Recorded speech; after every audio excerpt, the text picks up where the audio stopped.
Hi అండి అందరికీ. అందరు ఎలా ఉన్నారు? బాగున్నారా? గుడ్ మార్నింగ్ అండి అందరికీ. చాలా రోజులైంది కదా ఈ మధ్య వీడియోలు పెట్టట్లేదు ఈ మధ్య.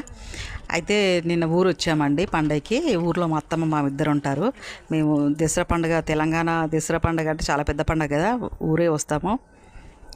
దసరాకి సంక్రాంతికి మాత్రం కంపల్సరీ ఊరు వస్తాము. ఊర్లో బాగా జరుగుతుంది పండుగ సిటీలో కంటే, అందుకని ఊరు వచ్చామన్నమాట. ఊర్లో చూసారా మా చెట్టుకి కాయలు అవన్నీ బాగా కాసాయి. చుట్టూ పచ్చటి వాతావరణం ఉంటుందండి, చాలా బాగుంటుంది. మా ఇంటి పక్కన పెద్ద ఇల్లు ఉండయి, పొలాల్లో ఉంటుంది అన్నమాట ఇల్లు, చాలా బాగుంటుంది. అయితే పండగ కదా, పండగకి పిండి వంటలు కంపల్సరీ కదా. నిన్న సాయంత్రం వచ్చామండి. వచ్చి రాగానే కొన్ని మురుకులు చేశాను.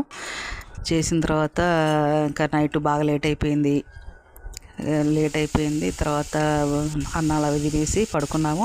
మళ్ళీ పొద్దున్నే చూసారా గోంగూర పచ్చడి చేద్దామని చేస్తున్నానండి.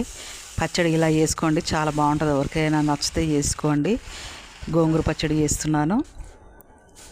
అయితే గోంగూర పచ్చడిలో పచ్చిమిరపకాయలు, కొంచెం జీలకర్ర, నువ్వులు వేసి పచ్చడి వేస్తే, ఉల్లిపాయలు ఎల్లుల్లిపాయలు వేసి చేస్తే చాలా బాగుంటుందండి. చూడండి ఇలా చేశాను. టేస్ట్ మాత్రం చాలా బాగుంటుంది. చూసారా ఇక్కడ మా చెట్టుకి కాయలు కాసాయి బాగా. ఈ ఒక చెట్టు అయినా కూడా చాలా కాయలు కాసింది ఈసారి. మేము అక్కడ ఉంటే అక్కడ సీతాఫల చెట్టు ఉంది, ఇక్కడ ఊర్లో కూడా సీతాఫల చెట్టు ఉంది. అయితే పచ్చడి రోట్లో నూరుతున్నాను కదా, టేస్ట్ చాలా బాగుంటుందండి. అయితే ఇంకా ఈరోజు కూడా కొన్ని పనులు ఉన్నాయి.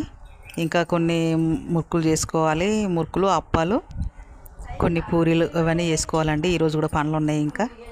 ఇంకా పండగ పనులు అంటే పనులు ఉంటాయి కదా, చేసుకోవాలి. తర్వాత